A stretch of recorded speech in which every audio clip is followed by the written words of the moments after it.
Excluída do casamento da minha irmã, fui de férias. Quando o casamento se desfez, toda a minha família tentou contactar-me freneticamente. A minha irmã, a Inês, sempre foi a favorita. Desde o momento em que nasceu, os meus pais trataram-na como se o mundo girasse à volta dela. Ela é 2 anos mais nova do que eu, mas nunca senti que fosse o irmão mais velho. Pelo menos não aos olhos deles. Para eles, eu era só o outro. O suplente. O que não chegou a ser nada de especial. Desde miúda, a Inês tinha uma habilidade absurda de dar a volta a qualquer situação a seu favor. Se partia alguma coisa, chorava e dizia que a assustei, e, de repente, era eu quem ficava de castigo. Se queríamos a mesma coisa, bastava-lhe fazer birra, e a minha mãe cedia logo. Não era só coisas de irmãos. Ela era manipuladora, mesmo em criança, e os nossos pais achavam aquilo engraçado. Na adolescência, comecei a afastar-me. Focava-me nos estudos, arranjei um part-time num café perto de casa e passava o mínimo de tempo possível em casa. Entretanto, a Inês faltava às aulas, respondia aos professores, bateu com o carro da minha mãe, e, mesmo assim, continuava a ser a menina especial. A sensível. Se eu levantava a voz, o meu pai vinha logo exigir que respeitasse a minha irmã. Nunca tive direito a ter limites. Sempre que a Inês precisava de algo, dinheiro, boleia ou um bode expiatório, era a mim que chamavam. Quando finalmente saí de casa aos 19 anos, pensei que talvez as coisas mudassem. Que a distância trouxesse alguma clareza. Mas não. De repente, eu era o filho ingrato que abandonou a família, enquanto a Inês, que ainda vivia lá em casa, era elogiada por ajudar nas tarefas só porque punha a mesa uma vez por semana. Tudo desabou no ano passado, quando a Inês ficou noiva. Já mal falávamos nessa altura. Ela tinha se metido em confusões com amigos em comum, espalhou uma mentira sobre mim a uma ex-namorada minha que me deu imenso prejuízo emocional, e ainda teve a lata de dizer que eu estava a ser infantil por não a desculpar. E depois vieram os preparativos do casamento. No início, assumi que, apesar de tudo, seria convidado. Afinal de contas, sou o único irmão dela. Mas passavam-se os meses e o ambiente estava estranho. A minha mãe dizia coisas tipo ainda está a decidir os convidados, e o meu pai mudava logo de assunto sempre que o casamento era mencionado. Um dia, confrontei-os diretamente. A Inês acha que não é boa ideia, disse a minha mãe, como se fosse uma coisa banal. Ela quer evitar confusões, acrescentou o meu pai, sem sequer me olhar nos olhos. Perguntei que confusões eram essas. O que é que eu tinha feito para merecer ser excluído do casamento da minha própria irmã? Ela sente que te tens afastado, disse a minha mãe. Quer começar uma nova fase da vida dela sem problemas, disse o meu pai. Começar de novo? Fingindo que eu não existo? Fiquei revoltado, claro. Mas o que mais me magoou foi a forma leve como me disseram tudo aquilo. Como se eu fosse o exagerado por ficar triste. Como se fosse de esperar que me deixassem de fora, e eu devia aceitar isso em silêncio. Não gritei. Não chorei. Limitei-me a dizer obrigado por me avisarem e saí. Faltavam 5 semanas para o casamento. Nem sequer recebi um convite. Nada de o gostávamos que viesses, mas o casamento vai ser pequeno. Nem podemos conversar antes do grande dia. Nada. Só silêncio. A Inês continuava a viver a vida como se eu fosse invisível, e a minha mãe mandava mensagens do tipo, não tornes isto mais difícil, ela já está tão estressada. Fazer disto sobre mim? Eles é que me cortaram fora. Começaram a aparecer fotos no Instagram do chá de panela. Uma das nossas primas marcou toda a gente numa das fotos, mais de 20 nomes, e o meu não estava lá. No dia seguinte, uma tia ligou-me toda animada, foi tão bonito o evento da Inês. Vais estar no grande dia, claro. Quando lhe disse que não fui convidado, ela ficou em silêncio uns segundos, até dizer, ah. Não fazia ideia de que as coisas estavam assim. Sim. Estavam mesmo assim. Os meus pais fizeram de conta que era um mal-entendido. Que talvez eu ainda fosse convidado de última hora. Ou que, se eu pedisse desculpa por algo que nem sabia que tinha feito, a Inês podia mudar de ideias. Mas a verdade é que nunca iam lutar por mim. Nunca o fizeram. E, naquele momento, percebi, de forma crua e dolorosa, que eu podia desaparecer da vida deles, e eles só iriam reparar se isso estragasse as fotografias. Então, marquei uma viagem. Tirei uma semana de férias e fui procurar um sítio calmo, longe de tudo. Escolhi uma casa de campo junto ao Gerês, um refúgio com pouca rede e ainda menos dramas. Não disse nada a ninguém. Deixei um bilhete ao meu colega de casa e pus o telemóvel em modo não incomodar. Parti no dia antes do casamento.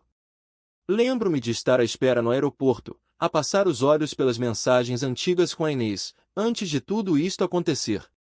Havia uma de há 2 anos em que ela me pedia dinheiro para pagar a renda. E eu mandei-lhe 250 euros sem pensar 2 vezes. Nenhum obrigada. Nenhum depois devolvo. Só um podes ajudar-me? E eu ajudei. Porque eu ajudava sempre. E agora, nem sequer era digno de me sentar na última fila da igreja para vê-la casar. Cheguei à casa já de noite, acendi a lareira e sentei-me no alpendre com um copo de vinho tinto. Não chorei, mas senti-me vazio. Como se a parte de mim que ainda tinha esperança, esperança de reconciliação, de ser valorizado, de ser visto, tivesse finalmente ficado em silêncio. Não morta, só farta. Nos dias seguintes, senti uma paz estranha. Fui caminhar pelos trilhos, li um livro que já andava a adiar, dormi como não dormia há meses. Sem telefonemas, sem mensagens passivo-agressivas. Sem a sensação de que tinha de me justificar para existir. Só pensei no casamento no próprio dia, ao fim da tarde, quando olhei para o céu pintado de dourado e percebi que era naquela altura que tudo estava a acontecer. Perguntei-me se alguém teria dado pela minha ausência. Na manhã seguinte, acordei e percebi uma coisa estranha: ninguém me ia mandar mensagem. Ninguém a perguntar onde estava. Ninguém a tentar meter-me numa conversa desconfortável sobre o casamento. Nem sequer um daqueles fazes falta que, na verdade, significam o oposto. O silêncio era absoluto, e não só no ambiente. Era dentro de mim também. Fiz o pequeno almoço naquela kitnet minúscula, bebi o meu café sentado no alpendre e vi o nevoeiro levantar-se do vale. Pela primeira vez em anos, senti que podia pensar sem interferência. Ninguém a precisar de mim. Ninguém a fazer-me sentir que existo apenas como uma peça de reposição. Levei comigo um caderno, um daqueles antigos, do tempo do secundário, e comecei a escrever tudo o que tinha guardado cá dentro. Não para enviar a ninguém, só para tirar de mim. Coisas como: por que é que tenho sempre de ser eu a fazer as pazes? Por que é que a Inês tem sempre o benefício da dúvida, e eu fico com o peso da culpa? Por que é que toda a gente espera que eu engula as mágoas e continue a parecer como se nada fosse? Aquela casa, aquele sossego, foi a primeira vez que me senti seguro para sentir raiva. Não era rancor. Não era drama. Era uma raiva limpa, quase serena. Por todas as vezes em que me calei enquanto a Inês mentia e os meus pais fingiam não ver. Por todas as vezes em que fui à ceia de Natal sentindo-me um estranho. Por todas as vezes em que me chamaram de exagerado por simplesmente pedir respeito. Na terceira noite, voltei a sentar-me no alpendre, a olhar o céu a mudar de cor, quando recebi a primeira chamada. Tinha desligado o modo não incomodar porque tinha encomendado o jantar de uma tasca local, e estava à espera de confirmação. Assim que liguei o telemóvel, 10 chamadas não atendidas. Todas da família. 2 da minha mãe. Uma do meu pai. O resto, tios, primos. Até do noivo da Inês. Fiquei ali parado, a olhar para o ecrã como se fosse uma cobra prestes a morder. Não abri os áudios. Só fiquei com o telemóvel na mão, enquanto o silêncio se desfazia à minha volta. Na manhã seguinte, havia 15 chamadas novas. Algumas mensagens também. Da minha mãe. Por favor, liga-nos. Aconteceu uma coisa. É sobre o casamento. Precisamos de falar. Agora não é a altura para orgulhos. Do meu primo João. Mano, tu não vais acreditar no que a Inês fez. Aquilo foi um desastre total. E depois, a cereja no topo do bolo, chamada da própria Inês. Sim, acabei por ceder. Não atendi logo. Andei ali pela casa, com o telemóvel na mão e o coração aos saltos, como se já soubesse que tinha acontecido alguma coisa grave. A curiosidade é traiçoeira. Abri um dos áudios do João, o meu primo. A voz dele estava apressada, tensa. Ouve, fizeste bem em desaparecer esta semana. O casamento da Inês não aconteceu. Ela estragou tudo. Tipo, mesmo tudo. Tens de ligar a alguém. Ouvi aquela mensagem 3 vezes antes de lhe ligar. Atendeu ao primeiro toque, como se tivesse estado à espera com o telemóvel já na mão. Mano, tu não vais acreditar. Conta, disse eu, encostado ao varandim, a olhar para o vale, à procura de alguma coisa em que me agarrar. A Inês enganou o noivo. Durante o fim de semana do casamento. Foi apanhada. Com o ex. E ali mesmo, o pouco sossego que me restava desfez-se num segundo. O João contou-me tudo. Começou com a irmã do noivo a achar estranho a Inês desaparecer várias vezes na véspera do casamento. Alguns comentários, olhares trocados, e depois alguém viu ela beijar o ex-namorado. Aquele que ela dizia que era só um colega do escritório. Afinal, não era. O noivo, o Tiago, encontrou mensagens. Depois, fotos. Segundo João, ela acabou por confessar, em plena discussão, que se sentia ignorada e que o Tiago tinha deixado de ser carinhoso. No dia seguinte, os convidados já estavam a chegar à quinta. O noivo tinha desaparecido, o gerente da festa estava em pânico, e os meus pais estavam a tentar convencer a Inês a dar a volta à situação, dizer que era estresse, que tinha havido um mal-entendido, qualquer coisa menos admitir traição. Mas ela manteve-se firme. Disse que a culpa era do Tiago. Que ele era frio, distante. Que o casamento era um erro. E depois, disse que gostava que eu tivesse lá estado, porque eu a teria compreendido. Nesse momento, os telefonemas começaram a cair um atrás do outro. A minha mãe mandou um áudio a chorar, a dizer que a família está a desmoronar e que precisamos de ti. A mensagem do meu pai era mais seca, mais direta. Agora não é a altura para te afastares. A tua irmã está em apuros. Estamos todos a sofrer. E depois, a mensagem da Inês. Olá, eu sei que nos afastamos. Mas preciso do meu irmão agora. Ri-me quando li aquilo. Daqueles risos que vêm cá de dentro, meio incrédulos, meio de dor. Um riso que parece um escudo. A mesma irmã que me deixou de fora do casamento.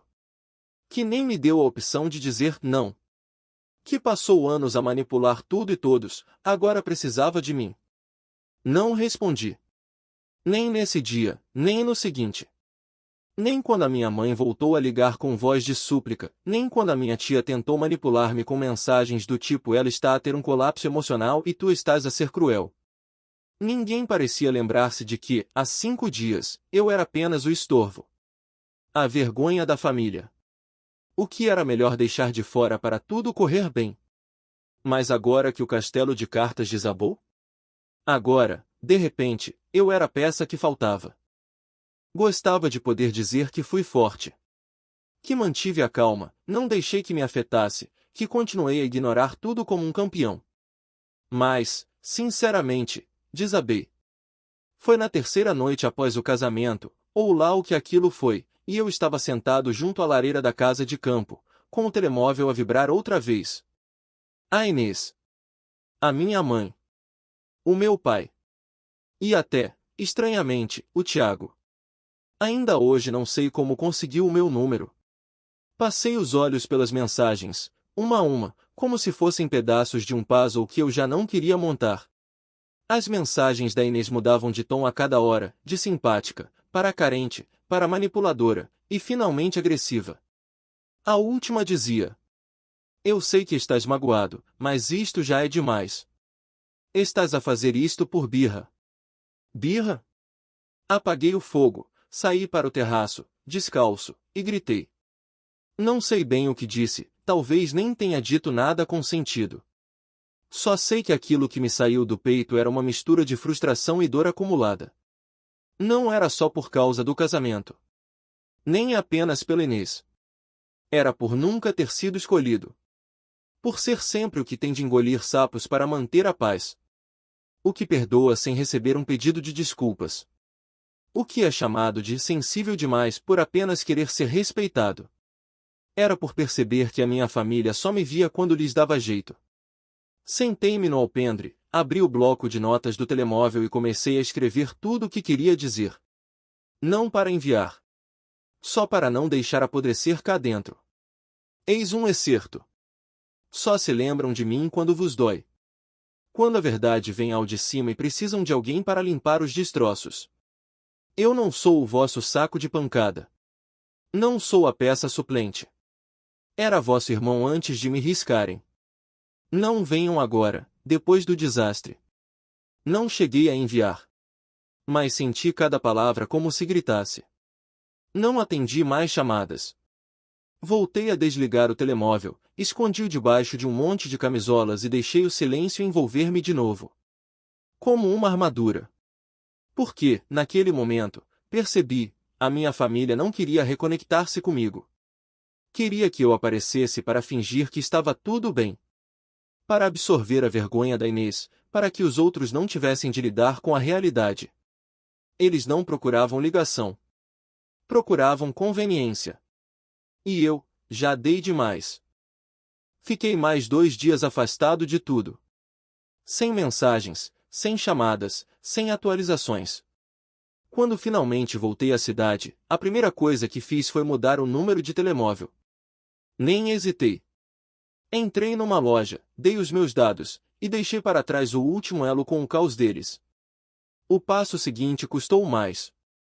Não fui à casa dos meus pais.